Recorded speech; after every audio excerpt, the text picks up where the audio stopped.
Everyone, সবাইকে জানাই welcome back to my channel. তো গাইস দেখো, এখন করছি রাত্রে খাবার। রাতে আজকে করছি হচ্ছে গিয়ে টাটকা টাটকা একদম সুন্দর সুন্দর ঢ্যাঁড়স করছি। ঢ্যাঁড়সের তরকারি কিন্তু আমার কিন্তু দারুণ লাগে। এই দেখো, তো আজ দুপুর থেকে এত পরিমাণ মানে বৃষ্টি নামিয়েছিল, ভাবলাম যে হয়তো বৃষ্টি থামবেই না, কিন্তু যা হোক আগে বৃষ্টি থেমে গেছে। মানে একদম আমাদের এই উপরটা প্রচুর পরিমাণে প্রবলেম হয় গাইস। তো যা হোক রাত্রেবেলায় করছি হচ্ছে কি আজকে ঢ্যাঁড়সের তরকারি করবো। আলু তো সেদ্ধ করা হয়ে গেছে এদিকে, আর এখানে আটা মাখা ছিল কালকে, ঠিক আছে। তো আর কালকে অনেকটা আটা মাখা হয়েছিল, ফ্রিজে রেখে দিয়েছিল।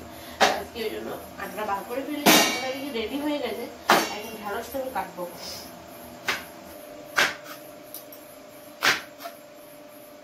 বড় বড় সাইজের ঢ্যাঁড়স রাখবো, ঠিক আছে। এই সাইজটা কিন্তু খুব ভালো লাগে আমার। ঢ্যাঁড়সটা এমনিতে পছন্দ। ঢ্যাঁড়স থাক স্কিনের পক্ষেও ভালো, আর চুলের পক্ষেও কিন্তু প্রচুর পরিমাণে ভালো।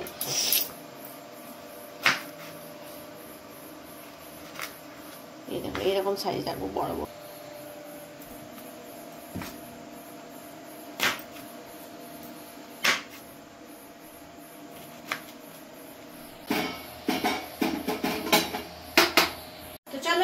আমার তো এদিকে সব রেডি হয়ে গেছে। দেখো এখানে আলু আমার সিদ্ধ করা ছিল, একদম আলু ছাল ছাড়ানো হয়ে গেছে কমপ্লিট। আর এখানেও দেখো টমেটো আর এদিকে ঢেঁড়স সব কাটা কমপ্লিট। এরপরে ঢেঁড়স গুলো ভাজার পালা। আর তার সঙ্গে নিয়েছি দেখো আমি একদম গাছের শুকনো একদম লঙ্কা, ঝাল ঝাল আমাদের গাছেরই। তো ফার্স্টে কিন্তু আমি ঢেঁড়সটা আজকে ভাজবো, ঠিক আছে।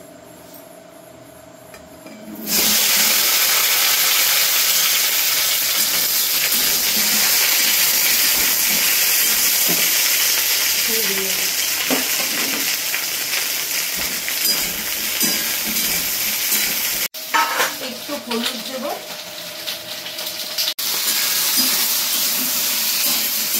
দেখো আমি ঢেঁড়সটা বেশ বড় সাইজে কেটেছি, দেখতেও কিন্তু এটা বেশ ভালো লাগে সাইজটা। এরকম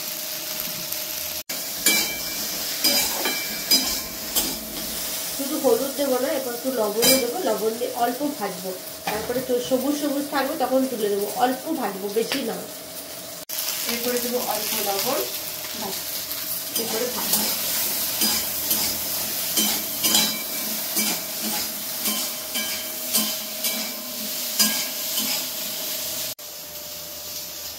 ঢেঁড়স তো ভাজা হয়ে গেছে কমপ্লিট। ঢেঁড়সগুলো আমি তুলে নেবো এরপর।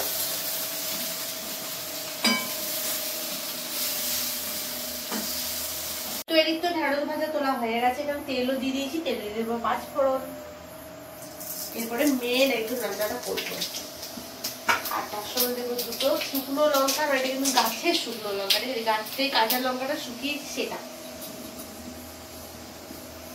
শুকনো লঙ্কা আর হচ্ছে কি টমেটো। তো এরপর দেবো একটু ব্লেন্ড করা আদা। রাতে খাবার করছি তো, এখানে বাটা মশলা কিছুই দিচ্ছি না, মানে একদম হালকা হাতে করে একদম ব্লেন্ড করে নিয়েছি।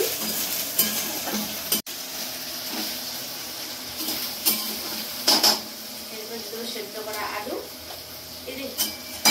দুটো আমি এক করতে দিয়েছি।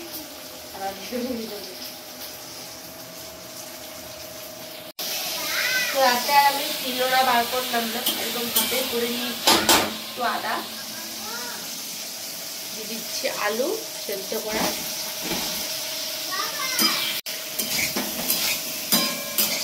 এবার একটা হলুদ লবণ করবে, দিচ্ছি পরিমাণ মতো লবণ, হলুদ। রাতে আবার হলুদ তো দেখা যায় না।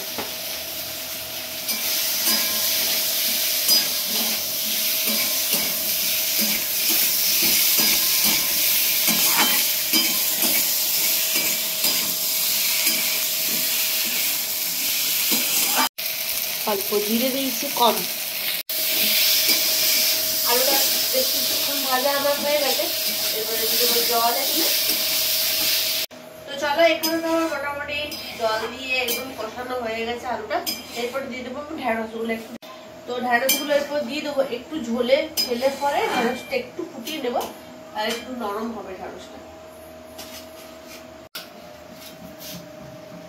এবার একে একে ঝোলের মধ্যে দিয়ে দিচ্ছি ঢেঁড়সগুলো।